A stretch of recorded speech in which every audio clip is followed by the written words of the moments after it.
Welcome, film goers and movie buffs, to another episode of At the Movies with me, your host, Steve Trezza, on channel Trezzanator.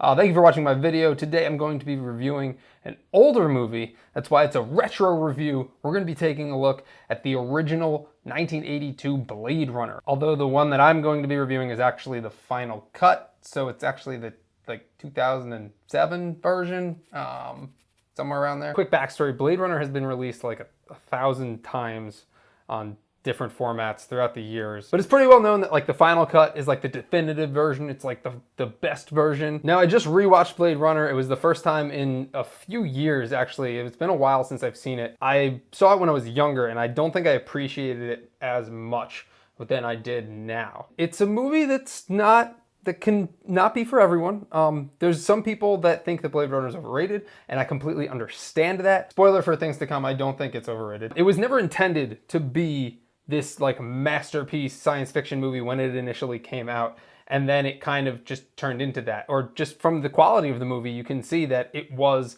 actually a really, really good movie. So that's my overall thoughts on it. I am gonna talk a little bit about spoilers, so if you've never seen the movie, you don't want me to ruin it for you, then go watch the movie and then come back and then you can see what our thoughts are on it and see if you agree with me. Before we get into the video, I would just like to ask everyone who is watching if you could please subscribe to my channel. You would really be helping me out a lot. So if you think our personalities connect, then please hit that big old subscribe button on the bottom of the screen. It would really mean a lot to me. So let's get right into the movie. So when this movie came out at the time, it came out in 1982, in a time where science fiction was really starting to boom.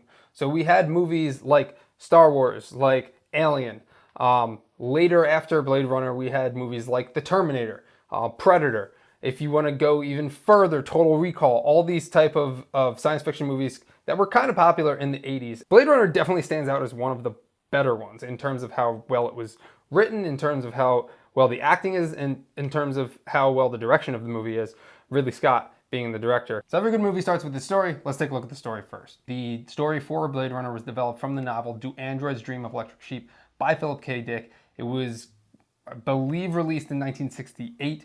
And Blade Runner came out later in 1982. It's loosely based off this novel, but I've never read it, so I can't say exactly how well it adapts it. But from what I've heard, it does adapt pretty well.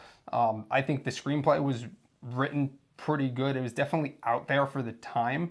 There aren't a lot of movies like it, but there were a lot of movies that followed it. The overall plot of the story is that replicants, who are artificial humans, have been cast out of Earth. They're illegal to be on Earth. So we have Rick Deckard, who's Harrison Ford's character, who is a Blade Runner. He hunts the replicants down. Years ago, the humans had created replicants as slave labor. So then they revolted, and then that's the reason why they are outcast from Earth and they're not allowed back on. And now if they do come back, then they have to hire a Blade Runner, which is where Harrison Ford's character, Rick Deckard, comes in to hunt them down.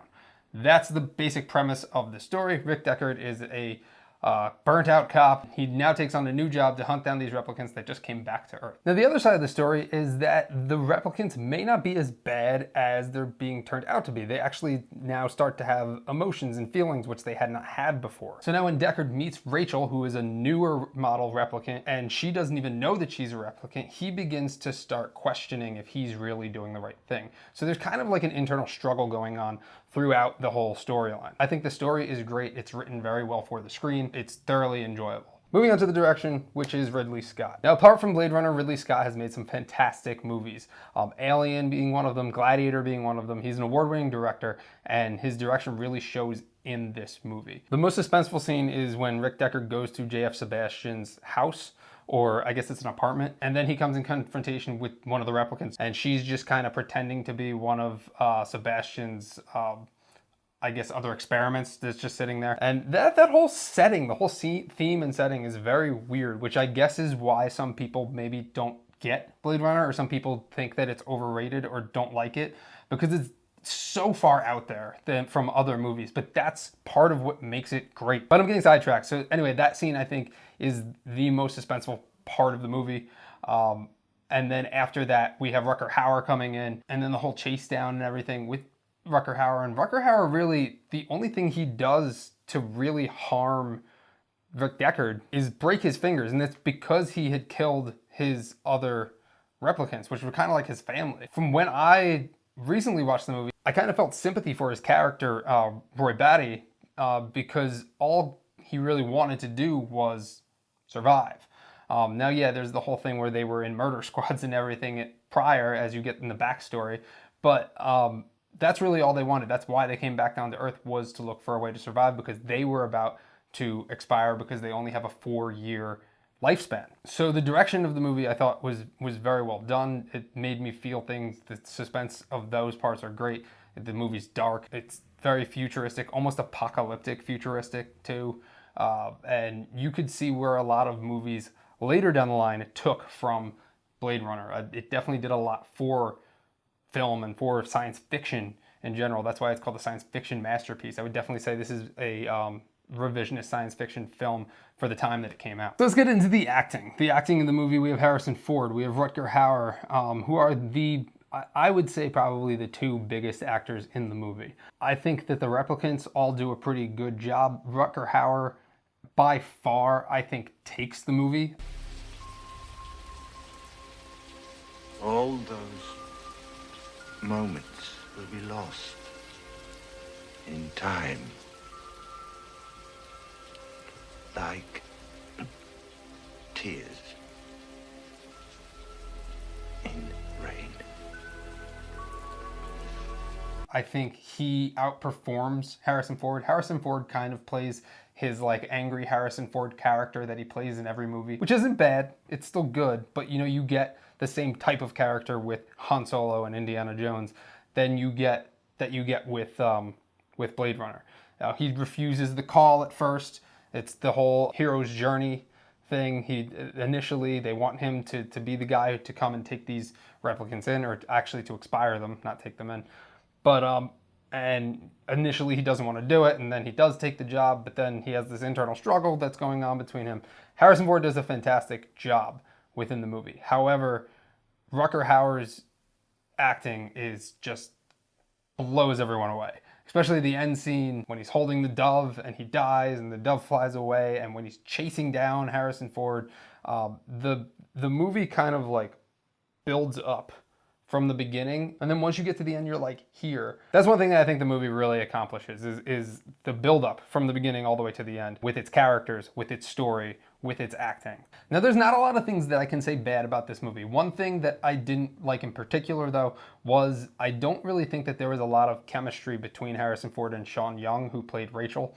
They kind of like fall in love, and there's that weird like love scene, almost like rapey love scene. I wasn't really feeling it. I felt like that was kind of forced. I just don't, I'm being real picky here. That's one of the few things that I just didn't think was that great. But I mean, that's like one of the only things, and that's not even that big of a part of the movie, I guess. So now we'll talk about the miscellaneous things, like the special effects, which for the time, fantastic. A lot of things that had happened in Blade Runner have actually happened in real life, like the whole building size, video billboards. We see those all the time in huge cities now. Apart from that, other things in this movie that make it so good is the things that you don't see, the things that you don't recognize. Good editing. Good sound editing, which Ridley Scott has in a lot of his movies, even though I know he's not the one doing it. Forgive me, I don't know who the sound editor is, but if you look at movies like Alien, you have a constant loop of like just the ambient ship noise throughout the entire movie, or the entire time they're on the ship, which is 90% of the movie. You get a lot of those just background noises that you take for granted, that you don't really recognize when you're watching the movie. And I think that's something that once you start tuning into, they really went the extra mile to be like, we need to put this in here, and I think like the sound editing for the movie is just incredible. Kind of getting a little nerdy on you there because no one talks about like sound editing, but that's just something that if you take the time to look at it, you'll appreciate it a lot more. So visually stunning, great direction, fantastic actors. I think Blade Runner is truly a staple of the science fiction genre. It's a near perfect science fiction movie that has influenced tons of other movies in the genre since then. I think you can't give Blade Runner anything less than a 9, and I'm gonna actually go higher. I think that I'm gonna give Blade Runner a 9.5 out of 10. It's too bad she won't live. But then again, who does?